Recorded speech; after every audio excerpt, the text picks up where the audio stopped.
Welcome on into GoldSheet TV, week 15 of the NFL season today, of course, Thursday, Best Bets edition. Newbie and I have a loaded slate of games we're going to talk and discussing. Actually, 1, 2, 3, 4, 5, 6 different games, as long as some props. We'll make sure to get through quickly to keep us on that normal 30-minute pace that we got. We like to go right into it, and we're going to say these aren't always the prettiest games, but we talk about the games we have action on, that we have edges on, that we would like to, give out to you guys so you can bet. But first things first, hit that like button, leave us some comments, and subscribe. That helps us out the most. And if you want a 5% best bet from the Gold Sheet, that is on WagerTalk.com with an all access for Sunday. So you get all those bets and our best bet. We're 1-0 this season. We stay low key with the 5%. We hit our first one. We have our second one loaded. But let's talk some bets for this weekend. We're starting out in Los Angeles, Newbie. The Rams are hosting the Commanders. We have a total of 50 now. It's been bet up since the opener, 49. And a little bit of movement on Washington. So this opened at 7, the Rams. Stayed 6.5. Went to 7 for a hot sec. And now kind of back to 6.5. Newbie, you like the dog here or you like the home team? Yeah, I will say as well, being the co-host here of Gold Sheet TV, I'm privy to some proprietary information. So I got a little sneak peek at the 5%, and it was a play that was going to be one of my best bets here. So full agreement. I would go over and grab that yesterday over at wagertalk.com, wt.buzz/GS. That's a quick way to get there, or just check out the goldsheet.com. But yeah, man, all these games on the board, this big slate that we love.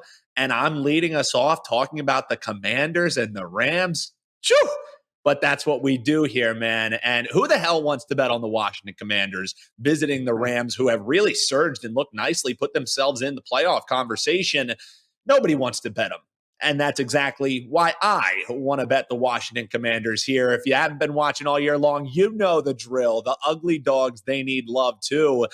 And in this one, the Commanders, they're coming off of a bye week, while the Rams, they're not only coming off of a game where they expended a lot of energy, they're coming off of a game that they had to play an extra frame in, an overtime loss to the Baltimore Ravens, an extremely physical team. So the Rams, not only did they have to play a game last week, they had to play extra while the Commanders have had 2 weeks to prepare for this matchup here. And the betting public is going to say, man, look at how the Rams played against the Baltimore Ravens. They're leading the AFC. This Rams team, major buy signs on them. Ravens are good.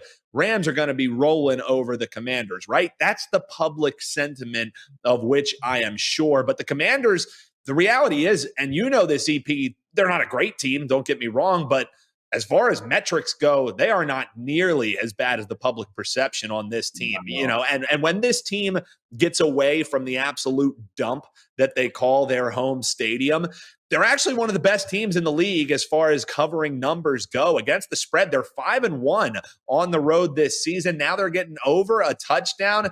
That works for me, man. A well-rested team who gets to face off against a team who is just in an absolute physical battle.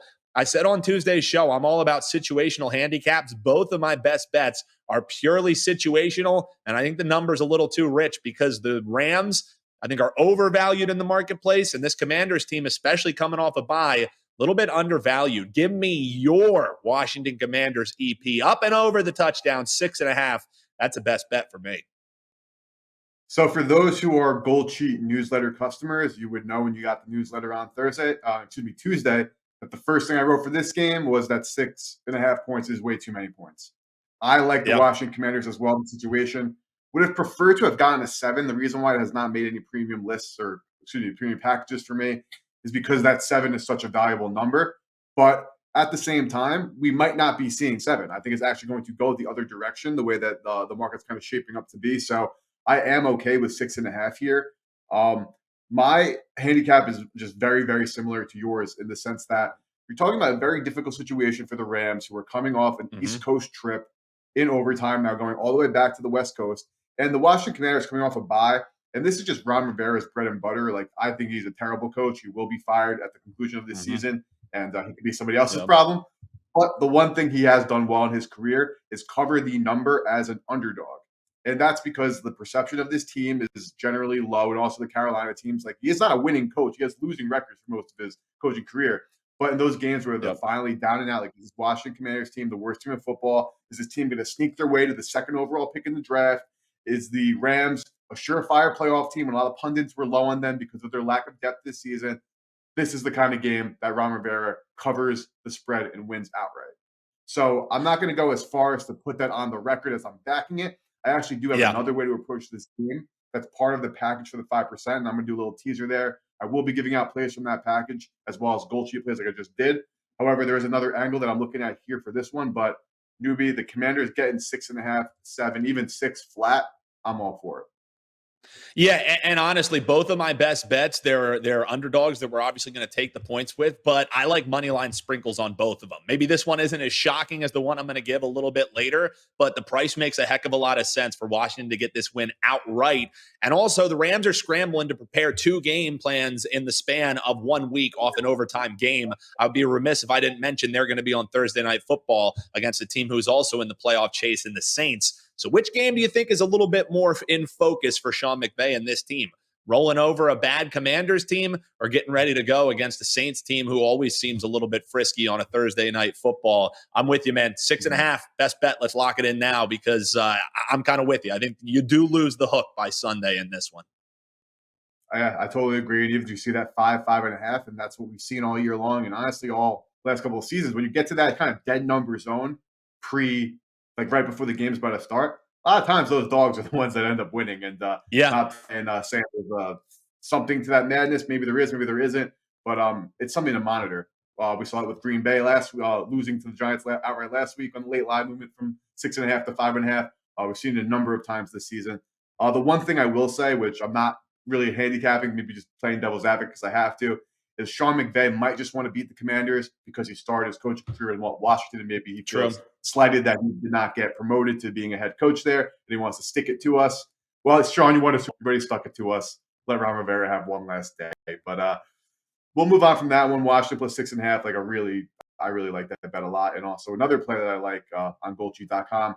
But this is a bet that is on WagerTalk.com, part of the package. I'm laying the 4 with the Lions on Saturday. We have 3 Saturday games. Make sure you set your calendars and tell your significant others accordingly that there's football on Saturday. But right now, the Lions are actually laying 4.5 now. We've seen 2-way action on this game. Open 4, went up to 5.5, went back down to 4, and now clearly a little bit of more interest in the Lions, back to 4.5. Total has gone up to 47.5, 48, which I think it's a little bit too high, but I'm focusing in on the side here. The Denver Broncos, like I mentioned a couple of weeks ago when you faded them, newbie, with the Texans, and you were correct there. Yep. They are not a great offensive team. They're not a great defensive team. The reason why they're so high in expected points added on defense is because of turnovers.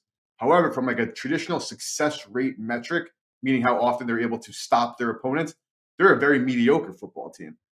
The one biggest weakness for this Denver team has been their rushing defense. And the Detroit Lions all season long, but more often than not lately, have been more of a run-heavy team because they do not trust Jared Goff.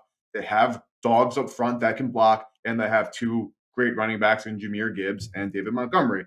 So I actually expect this to be a situation where Jared Goff is going to just continue to hand the football off, hand the football off, hand the football off, burning clock, and leading 2 points for Detroit Lions because of one of the highest explosive rush rates allowed on defense. And then flip it over to the other side. I know the Lions defense has been bad, but you just saw the news that Chauncey Gardner-Johnson may be back and helping out. That'd be definitely great for this defense. I'm not going to say Lions because they're not a good defense, and Sean Payton has done an amazing job catering to Russell Wilson's strengths so far this season.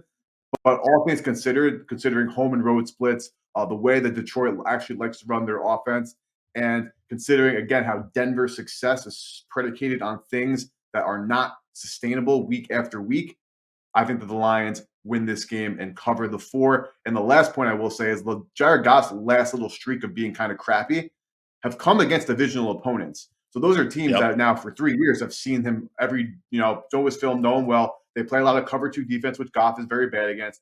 Denver, on the other hand, does not play much cover 2 defense, if not at all. So I expect Detroit to have a ton of success. Newbie, you faded me. You're riding with me. Talk to me. Your thoughts here. No, this is another one that was on my short list as well. I really like Detroit laying points in this game simply because we're getting Detroit off of a loss. And that's where I want to buy on Detroit. When they're riding and, riding a 2-game win streak, whatever, that's when it's the sell spot for me on the Detroit Lions. But Dan Campbell, Mr. Ankle Biter, this is where you want him in the rally the troops kind of spot. This season alone, Detroit, one of the best teams in the league. They're tying with Dallas and Baltimore, a perfect 3-0 against the number following a loss. They win those games on an average of over 10 points per game, covering the spread by just under 6 points per game following a loss. Dan Campbell, rally the troops against a defense who's starting to get a little bit banged up. I think they've also had some real turnover luck go the way of the Broncos. Those turnovers start going the other way.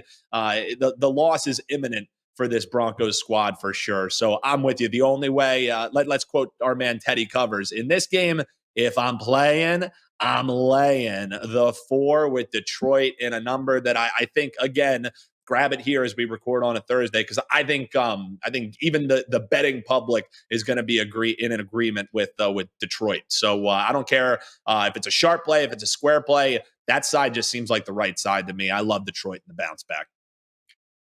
Yeah, like considering also who Denver has faced recently, like the one full, mostly healthy team that they played was the Houston Texans, who even lost arguably their biggest explosive play threat, definitely their biggest explosive play threat, arguably one of their top weapons in Tank Dell.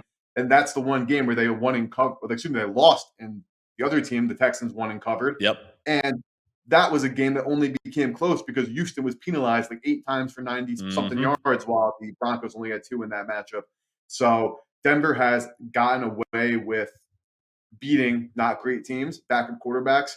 They've created so much action off of turnovers and have started drives and just great positioning, and that is not sustainable. We've already saw it come back down to earth in that Texans game. It came right back to him in that last week's game, playing Easton Stick coming off the bench and forcing even some turnovers on Herbert before he was knocked out of the game. And then now they actually have to face a Detroit Lions team that averages over 30 points per game when at home and should be getting help on defense. So not really all too much to add. I think we covered most things there. The Detroit Lions, better football team, 4 points, locked it in. That's a WagerTalk play that is locked and loaded. But newbie, let's keep going down the board. Another hold your nose special.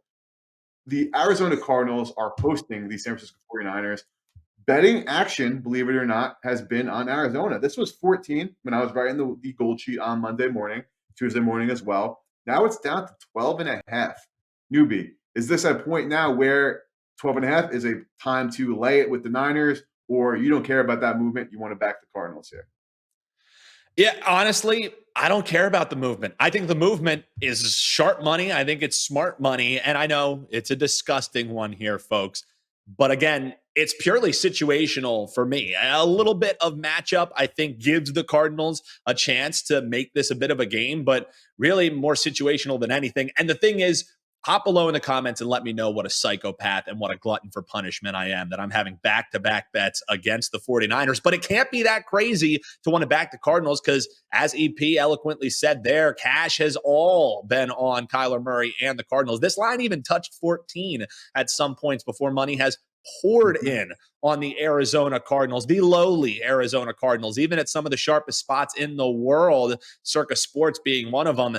This line's already down to 11.5. So give me the 12.5 while I can still get it.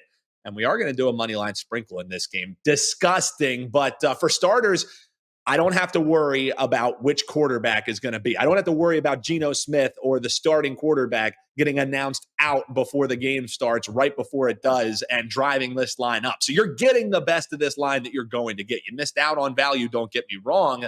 I would have loved that 13.5 getting over that number there. However, I'm still not scared out of this one because the thing is, it's important that Kyler Murray is going to be playing this game. Don't get me wrong. I'm not a Kyler Murray apologist. I'm not the biggest fan of him, but since he's returned, this Cardinals team has been way more efficient with the ball. Maybe the scoring hasn't showed that in spurts, but they only turned the ball over on 4.9% of their drives, and that's now good for second in the league. Before Kyler Murray came back, It was 12% of drives ended in a turnover for this squad. That was 17th in the league. So they've definitely increased their ability to hang on to the ball. And the only reason that the 49ers covered the game last week was because of all the turnovers and bad play from Seattle Seahawks and Drew Luck. This team, according to those metrics, isn't going to be turning that ball over like Seattle did last week. And they've also had 2 weeks to prepare for this matchup as they're coming off of the bye week. The Niners, they had to play a little bit tighter of a game than maybe that final score would have indicated last week. And then next week, look ahead special. Is this a bit of a trap game? They're playing the Ravens on Monday Night Football. So don't get me wrong. The Niners are probably going to beat the Cardinals, but Lamar Jackson and the AFC leading Ravens, that's a game that I think they may be a little bit more worried about than a game that they're double-digit favorites on the road. That's the thing, is if this was a home favorite, it would make a lot of sense to me. But, the market's saying originally 13.5. This team was 13.5 points better than a team in their home stadium that plays some decent defense at times under Jonathan Gannon. Not for me, man. Not for me. And at plus 600 on the money line, I have to take that little mini lottery scratch-off ticket. It's like a $1 scratch-off ticket at plus 600. Put a half unit, a quarter unit on that. Because I think the Cardinals at the end of this game might just be live to pull off a crazy NFL upset that we've been accustomed to seeing. So give me the Cards at the 12.5. And give me a little sprinkle on that money line, EP. I know that maybe I can get you on board at the 12.5. That money line sprinkle, you're like, newbie, just Venmo me the money. What are we doing here, bro? I'd actually rather the money line sprinkle than lay some juice and taking points here. I'd rather put $10 to win 60 versus laying 11 to win 10 on a points here. But I'm with you. Like, I'm not a huge trend better, but I do value situational trends. And the fact that 49ers are coming off 5 straight at this point, absolutely dominating performances, that they now go to Arizona to play the Cardinals, then they have to go to the 49ers Ravens game. Like, this is a situation where the 49ers are probably going to be looking ahead. And for the Arizona Cardinals, this is their Super Bowl. We've already seen Arizona all season long be willing to go for it on 4th down often, run some fake punts, run a ton of trick plays, because they know they're not playing for anything, and they're playing to lose. They're just not good enough to win because of the players on their team. They just have a poor roster, but they try, like, they fight, they get after it. They will do those unique kind of things. So if they can catch the 49ers sleeping, I think it's very feasible that the Cardinals could, maintain a little bit of a lead. And I don't want to come out here and say that I expect like a full implosion of Brock Purdy and co, because I'm still team Brock Purdy MVP. I obviously know how good they are when Debo, McCaffrey, Ayuk, and Trent Williams are all going, and obviously George Kittle, and like the names are just incredible on that team. But I'm with you. Like, this game realistically probably means next to nothing for the 49ers. And another thing that I'm going to say, like, they play also the Ravens next week. That could be a tough game that they lose. Then the Commanders, then the Rams week 18, which is probably for nothing. And they might not even play any of their starters. Like, we've talked about a lot on the show, how sometimes losing football games is not the end of the world. It's not a bad thing, especially for good teams, I should say. Not fringe teams. Obviously, you got to win. But, like, if the 49ers blow this game, but they're able to learn, more about their team, what they could do better, how they failed themselves, then we're talking about a team that is going to the Super Bowl. Like, they're so damn good. So I can't talk to you off of it. I would actually prefer the money line sprinkle than taking the 12, just because the payout there. But I see you, newbie. I see you here. I know you love your dogs, and I'm absolutely all with it. Yeah, they're disgusting this week. The Washington Commanders and the Arizona Cardinals. It's not for the faint of heart, but let's be real, man. These last few weeks, 11-5-1 on the picks that we've been dropping here on the show. So they've been ugly, they've been gross, but I feel like late in the season, these ugly ass plays are the ones that are the best ones that you can make, because the people who are eating chalk, we know the best, we know who these teams are, we know who the best teams are. Like, that's why the spread is the ultimate equalizer, is the ultimate handicap, because we're not asking who's the better team in this. We're asking, can this team win by margin in a look-ahead spot? And that's where it makes sense for me on both of these best bets. So hop below in the comments and let me know how I'm wrong. And I bet on all these bad teams. I want to get dragged down there because sometimes I deserve it. But as long as we keep cashing EP, that's all I care about. Now let's get to a little teaser paradise that you got for the folks here. Yeah, certainly. But I think that was very well said by you about the spread being the great equalizer, and also just the later in the season having more opportunities to bet on these crappier teams, because so much is perception, not just even the public, the market. Like, again, we're not going over, but just a little food for thought. Like 1 week ago, before Jake Browning put together a second good game, the Vikings were favorites in Indianapolis on the look-ahead spot. Now, after Dobbs gets benched, they're going back to McMullins. Browning puts on good tape again. They're laying over, now down to 3. But, like, that's just a perception. Like, there are times where the public's going to overreact to good teams, and they're probably going to do it with the chalk. But on the other hand, there's times where the market itself is going to overreact, and you can be able to get in on some inflated numbers and fade that, because then, again, hopefully you're holding. Like, if you bet Minnesota at 4, like we recommended on the GoldSheet newsletter Tuesday morning, right now you're sitting at a 3 with the line at 3 with some good line value. So always things to consider. The market can overreact, and obviously the public, that's what they do on a daily basis. But teaser paradise, if you've never seen Newbie Talk Teaser Paradise, then you're not a Dan Alexander fan. Follow him on Twitter at Newbie Talks. It's one of the things. In the cash consideration show, shout out to Dave Sharapan, absolute GOAT friend of the program. But Newbie, there are a couple of great options on the board this week. I'm just going to go through them. We're going to talk about these quickly. I already put up a combination at WagerTalk for the 5% all access. I bet it myself, of course. But the Kansas City Chiefs opened at 10, now down to 7.5, beautifully in the teaser zone. The Miami Dolphins opened at 9, down to 8.5, beautifully in the teaser zone. Pittsburgh Steelers opened at 3, down to 1.5, perfectly in the teaser zone.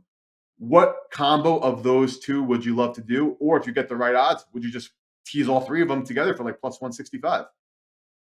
I don't hate doing that, but honestly, I would rather just wheel them together. All of those teaser legs make a heck of a lot of sense to me. So rather than, have one leg that screws me, you put the 3 different permutations that you can, putting Pittsburgh with KC, putting Pittsburgh with Miami, putting Miami with Kansas City, putting Miami with putting Pittsburgh with Kansas City. That would be the better way to do it for me. And yes, you're expending a little bit more of your bankroll, but then just one leg there isn't going to kill you. As long as you handicap 2 of the legs correctly, you're going to come out ahead. But all 3 of those make sense to me, and they're probably teasers that I'm going to be placing myself. The one that really stands out to me is getting that Kansas City down. They need a win in the worst way, and I wonder, is the Patrick Mahomes meltdown that we saw like a harbinger of things to come? Does that mean that there's like some real cracks in the armor for this squad? I think we already know that it isn't the typical Kansas City team that we've been accustomed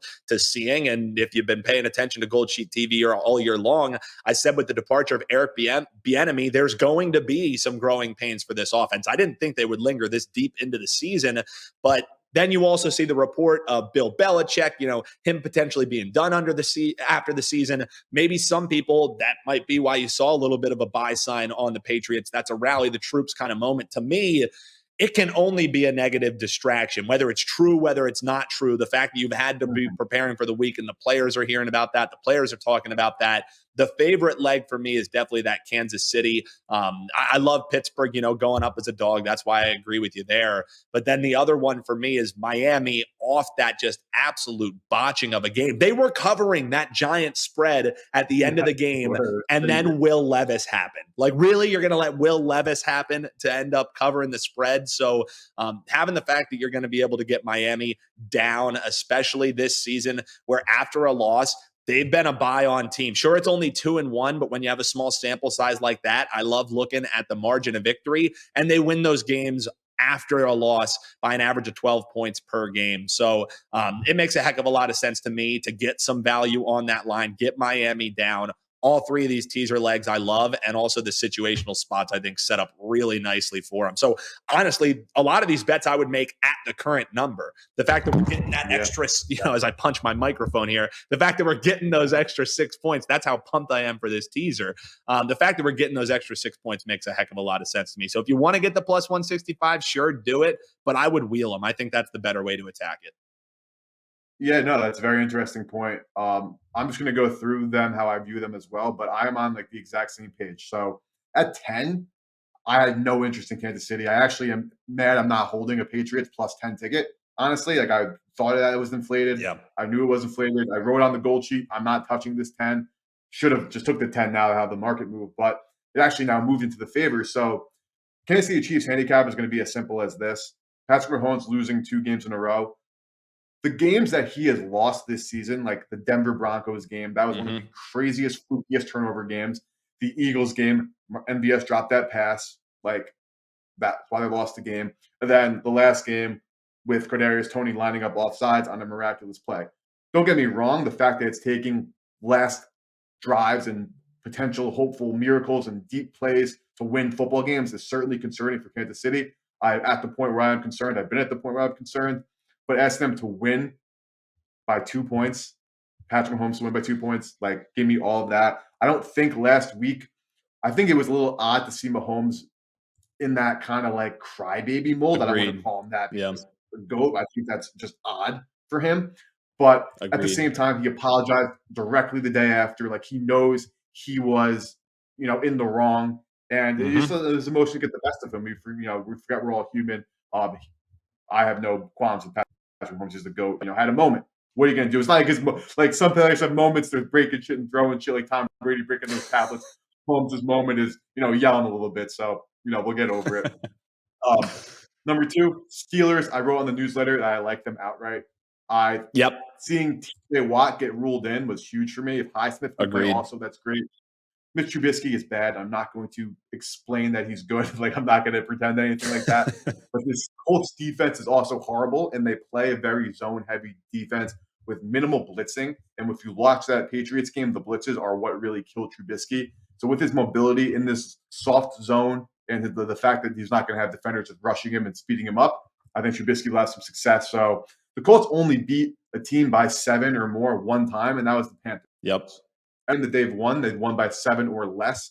So I do like Pittsburgh outright, and I'll gladly take the points and tease them with Kansas City. Last but not least, Miami. I'm not buying the Zach Wilson is good now narrative. He was playing a Texans defense that is abysmal, that was injured. They were missing some of their best pass rush, and they were on the field for 37 minutes in that game, I'm pretty sure, 36 and a half, which I guess kudos to Wilson. But at the same time, that defense was obviously shot. They love their dome. They're playing in the rain in MetLife Stadium. All the injuries happened on offense because they couldn't sustain drives. So that I'm not giving Zach Wilson credit for 300 yards. If Tyreek doesn't go, we saw how much that changes things. But the Dolphins are a wagon in Miami. They got their loss out of the way last week. Yep. I think they probably even covered 8.5, and I love them in a teaser. Any final thoughts on these teaser legs? Anything else that we missed from outside the board? Or I think these 3 are just kind of the stereotypical Wong, like don't think any much more into it. Yeah, and I just love that now you're like, all right, you Zach Wilson lovers, you got your week, and you as a card carrying member of the Zach Wilson sucks committee, you're stepping right back up, putting your money where your mouth is, and this one makes a heck of a lot of sense to me, especially if the Dolphins won last week, I think you're getting a really nice position here because the Jets. They did get a win outright as a dog, whereas the Dolphins, they fumbled the game away at the end of that game, as opposed to, just really getting outplayed. It was really, they were covering, and then just like that, they lost outright. So, even with the concerns maybe with Tyreek Hill, I definitely think there's plenty of motivation for the Dolphins here and getting to go back home. I'm not putting the big buy sign on Zach Wilson. I got my best bet cashed last week, and now I probably won't be betting on the Jets until whenever Aaron Rodgers comes back. So that's the way that I'll look at it. Newbie, you're amazing with decisions, and you picked an absolute great team, right? That was great. But I'm from New York. I have friends who are diehard or just Jets fans who don't know their ass from their elbow. I tell them Wilson sucks. They say he doesn't suck. He then sucks. They say, you're right, he sucks. Then he plays well, and they say, what do you mean he sucks? He's amazing. Yeah. Grow up. Go talk to somebody else. Argue with the wall if you want, but that's terrible. Newbie, player props. We both have a player prop. We parlayed them. I will say, line shop these props because Yep. there's discrepancies on books. So make sure if you're playing them straight, play them at the books with the lower lines. And if you're parlaying them, play them at the books with the best payout. Dallas Buffalo game for your prop newbie. Talk to me. Yeah, nobody circles around whether they hate or love Zach Wilson quite like the Jets do, and nobody circles the wagons, according to Boomer, like the Buffalo Bills do. And in this one, there's just a guy whose number does not make sense to me here, and it's the rushing and receiving yards total for James Cook, running back of those aforementioned Buffalo Bills.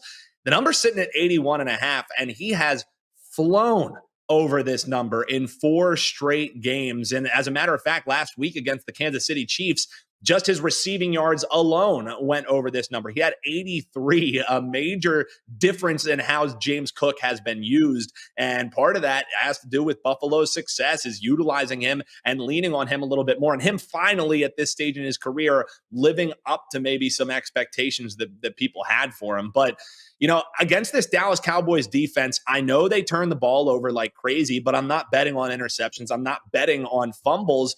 I'm betting on yardage. And last week's game, even this Eagles offense, who can't figure anything out, to use your quote, sometimes it seems like they don't know if they know their ass from their elbow with what they want to do offensively, do the Eagles. But it's not like they weren't moving the ball. They just couldn't hold on to the damn ball. So there was plenty of yardage to be had. DeAndre Swift, if they would have leaned on him in the running game a little bit more, he was getting yards in bunches. And Dallas is averaging around like 5 yards per carry, something like that. A way to attack them is on the ground. And I just don't want to only go to the rushing total. It's around 50. That makes sense for me too. But because of the new usage in the passing game for James Cook, it makes a heck of a lot of sense to add the extra 30 yards. This number, I like it. It should be at least 89 or 91 should be the number. So I think we're getting 10 yards of value on this one. Let's lock this in before it moves on up. 81.5 over the rushing receiving. That's my contribution. I'm going back to the player props. The player props have been good to me. I got cute last week. I was the reason we lost the parlay. It's not happening this week, man. James Cook up and over rushing receiving. That's the play for me. What about you? Yeah, since Joe Brady took over his play calling, they have made it a point to get Mr. James Cook going. And I had in a parlay that ended up falling short, unfortunately. James Cook over 50 rushing yards in that parlay. And that was a sweat when this guy ended up with like 150 scrimmage yards. I was sweating the 50 rushing yards there. Great player. I absolutely love it. Like you mentioned, the Dallas Cowboys defense is not great. Like it's really, really not this world beater defense. They just force turnovers like crazy. 100%. Like you said, the Eagles were moving the football until they fumbled. Like they should almost have outgained the Dallas Cowboys last week, for what it's worth. They nearly outgained them, and it was just those fumbles that absolutely killed them. So hold on to the rock. Even if they don't hold on to the rock, the yards were still there. I love this play. This is one of my favorite that I've seen. I think the numbers just factoring in what he's done season long as opposed to what he's done since Brady has taken over. Yeah. You don't have to explain it to me. I am all for it. I am a big James Cook guy. My player prop, I'm going with Cooper Kupp. All right. I've been hot take. If you listen to the Thursday show, the Tuesday show, I might be a little late, but I gave out Devontae Adams over receiving yards. Something I think is a good theme this week, and just in general, betting the NFL, but I think it makes sense this week, is betting on absolute stallions who have had mediocre seasons. Their numbers are finally getting put too low, and just betting the over. Cooper Kupp, this man had his receiving yards prop set at 105 like 4 or 5 weeks ago, right? Like we're talking about Cooper Kupp, a 2,000-yard receiver or just under 2,000-yard receiver a few years back. Washington's defense allows the most yards per game to wide receiver ones. Matthew Stafford absolutely shreds zone defenses. Puka Nacua has been the zone god for the Rams so far this year, but Cooper Kupp, despite missing all this time, is still second on the Rams in yards gained against zone defenses. I think that this doesn't really need too much explaining. We have a horrible pass defense, a good quarterback, a quarterback who is not going to be pressured, which is Matt Stafford's Achilles heel, is going to have all the time in the world to find his star receiver. And I think that, again, we're talking about a guy who in his peak, his receiving yard prop is 100. Now we're getting 72.5 against the worst pass defense in the National Football League. Yep. Do I have to say any more, Nudie? Anything else I got to add Nope. there? Sign me up. Just make sure they don't win by more than 6 points. But sign me up for the Cooper Cup play. That's for sure. I'm all for it. But let's do a quick recap because we've gotten through a ton here and a ton of. I absolutely love the card. Like there are times where I'll say it, like maybe this board is a little sharp. I'm not in love. I love this card today. Watch it plus 6.5 and sprinkle that money line. That's a courtesy of me. If it goes wrong, don't blame newbie there. I'm saying sprinkle the money line. Detroit -4, another double best bet to add to the tally we've been killing. Arizona plus 12.5 and the money line sprinkle when they lose by 40. Go after newbie. I had nothing to do with it. Miami, Kansas City, Pittsburgh, all worthwhile teaser legs. Figure out yourself how you want to combine the three if you want to do a newbie set and get all three of them in all different combinations. Just ride all three if you get the good money, plus money there, or pick and choose your two, to each their own. And then James Cook over 81.5 rushing receiving. Cooper Kupp over 72.5 receiving. Newbie, any final thoughts? Nope. All sounds good to me, man. Let's get this money. I'm with you. I absolutely love this board. And as always, folks, remember, hop below in the comments and let folks know ugly dogs need love too. And let us know what your best bets are going to be this week. Because certainly I think I need some Tums now that this show is done with some of the ugliness that I dropped on here. We love seeing them. Put in below your best bets in the comments below. Like the video and subscribe. We will see you guys next time. Best of luck with your bets this weekend.